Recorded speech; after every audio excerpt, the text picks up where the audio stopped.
Most conspiracy theories, especially the crazier ones, are meant to discredit the real ones. What's something you know to be 100% true that everyone else dismisses as a conspiracy theory? The art world is largely built around money laundering and tax evasion. This explains a lot of the really simplistic art pieces that sell for millions. You pay $10K for a painting, then give it to a college 3 years later. During that time, it went from $10K to $50K because F you, it's art. So you tell the IRS you donated $50K this year. And you can deduct donations from your yearly revenue and thus pay less taxes. The university plays along because they get free stuff out of the deal. Basically what money laundering is that you invest your dirty money by operating a business and reclaiming your original money via the business's profit in order to avoid taxes. This can be applied to items of value as well. Buy a $100,000 painting that is less money you would pay in taxes, then go back and sell it. K-pop was created by the South Korean government under suggestion from the IMF as an extra exportable industry to fix its balance of payments. It really happened that way. I'm more surprised people or surprised governments get involved in cultural exports. Japan had some 5-year cool Japan thing going on. Thailand sending chefs to America to popularize Thai food. It's a way to win the game, cultural victory. You want tourism and people buying your stuff, so you do whatever works. The government is actually watching everything you do.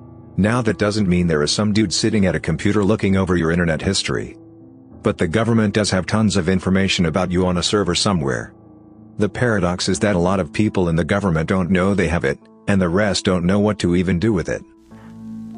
Not everyone dismisses it, but the US government is still experimenting on its own citizens without their actual consent, but their implied consent. Fun fact, they legally can do this to anybody in the military, and did so to a group of Marines testing gas masks against mustard gas or some other chemical weapon under the guise of preparing for Iraqi chemical weapons. Now on the surface this doesn't seem so bad, it makes sense. However, the guys suffered varying degrees of damage, and the doctors who treated them were, according to a few whistleblowers, ordered to remain silent, mostly due to the fact the doctors noticed that the injuries were not those of mustard gas, but a different chemical weapon. This happened in 2002 or 2003 I think, and a handful of the men died, with many more passing away a year or two later. I wish I currently had the source I got this from, but it's long since disappeared. Michael Jordan's first retirement was an unofficial suspension for betting on basketball. Not to forget the other part of the theory, that James Jordan was murdered due to his son's gambling debts. Not saying I necessarily believe it, but there's that part as well. Some agencies can turn on the microphone and relay the audio of most phones, even when you turn them off. Assuming you cannot remove the battery. This is why the president's phone as well as some other secure devices are supposed to have the microphones removed, and then have one plugged in when it's going to be in use. Previous presidents have begrudgingly accepted this practice. When retail employees go check in the back, they're actually just checking their social media for 5 minutes. If I tell you that we are out but you insist that I go check, I'll take a glance around and then stand around for a while, because hey, I know we're out. If I were to say that we're probably out, and offer to go look for you, then I'll definitely move boxes and check, and you'll maybe get lucky. Comes down to when we get shipments, how often something's requested, and how friendly you are about it. Flood insurance rates are a cycle to churn properties for big banks. We're in the very beginning of the bank accumulating property phase now. It goes like this. Flood insurance is cheap. Waterfront, flood zone, property values go up. Current stage of the cycle, flood insurance rates start to creep up. They're currently going up 25% a year until they reach their true rate. Meaning, they'll keep getting risen until the banks get what they want. Starting to see this. People sell their flood zone properties because they become unaffordable.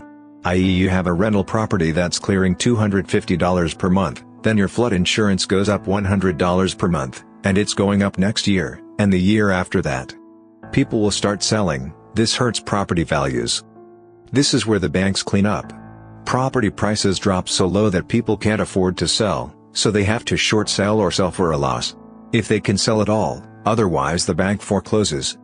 The bottom falls out of the market and prices plummet because insurance rates are too high. The banks accumulate thousands and thousands of these undervalued properties. Now, the banks have to sell these things. If only there was a way to sell these properties. Oh yeah, let's reduce flood insurance rates and give the market a boost. This is where the cycle repeats. A couple things to note: the big giant million-dollar homes aren't really affected by this. The owners are usually wealthy enough to afford the flood insurance rates, or own the house outright and don't need to carry insurance. The banks and the government are basically the same entity in this circumstance. A lot of houses in flood zones are huge neighborhoods that just happen to be low-lying, and can be miles away from waterfront. So, poor neighborhoods get hit the hardest by this. There's a cabal of very wealthy and influential psychopaths who control a good chunk of world politics. New members are introduced to, or encouraged by their own peers to partake in, pedophilia. They end up doing that not just because they may be bored with their lives or enjoy hurting children, but also because this team-building exercise in the guise of underage sex parties allows their friends to get compromising material on them. It is an initiation ritual aimed at building trust between everybody involved.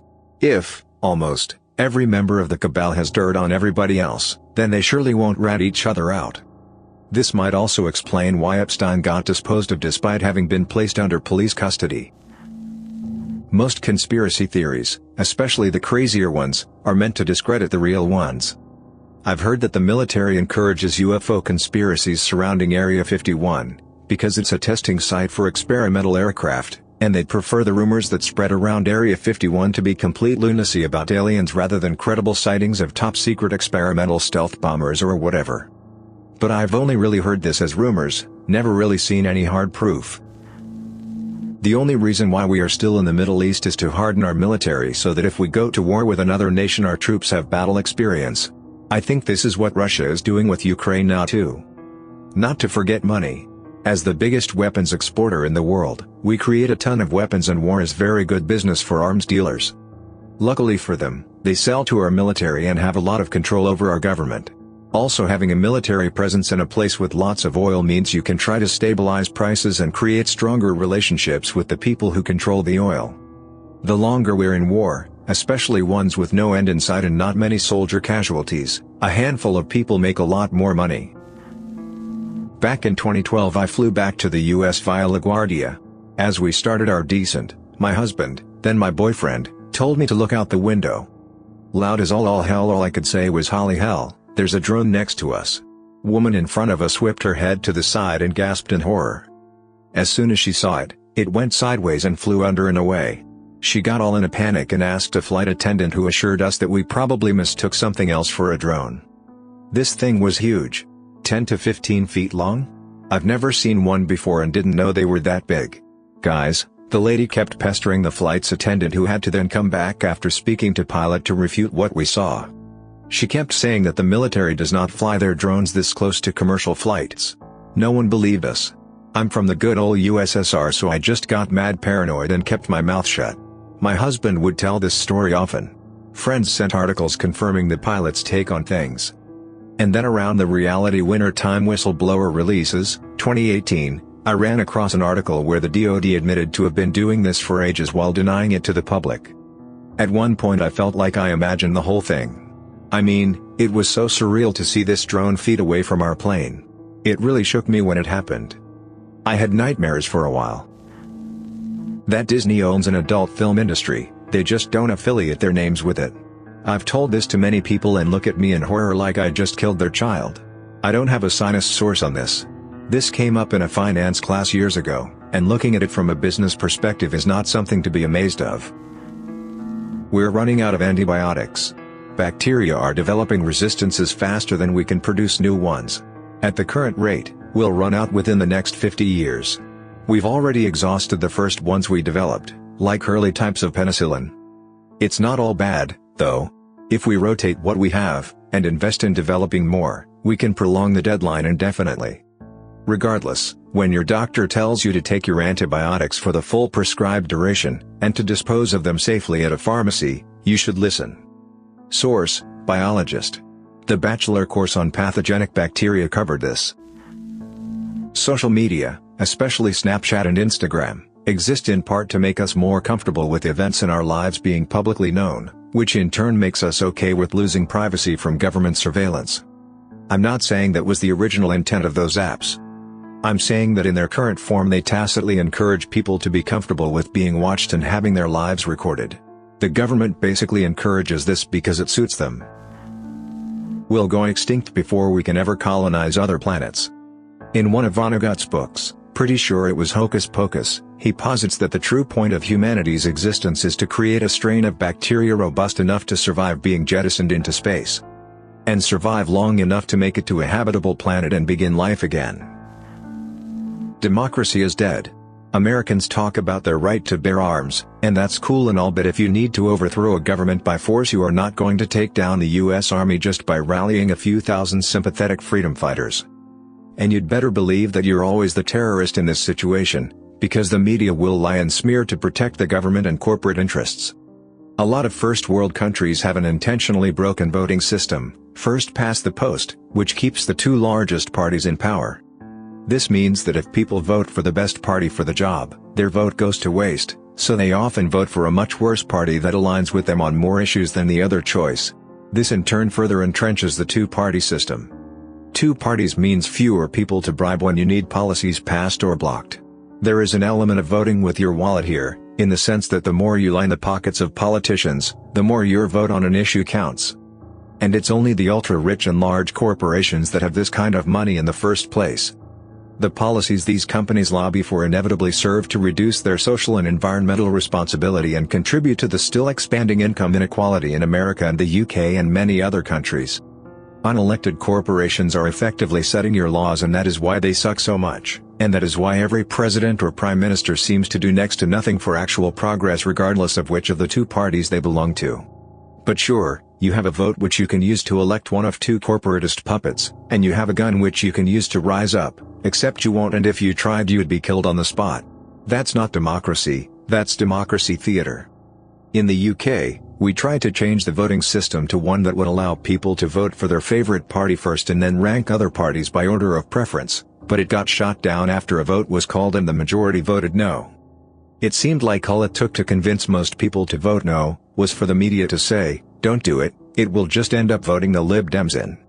This also illustrates a problem with democracy. Even when we have it, people make uninformed decisions without knowing that they are missing vital information, and the media can manipulate this incredibly easily. Thanks for listening to Radio TTS. Hit the subscribe button to hear more uncomfortable stories about corrupt institutions and creepy powerful people. Share your own theories in the comments below, and remember, at this moment, someone could listen to you via your smartphone mic.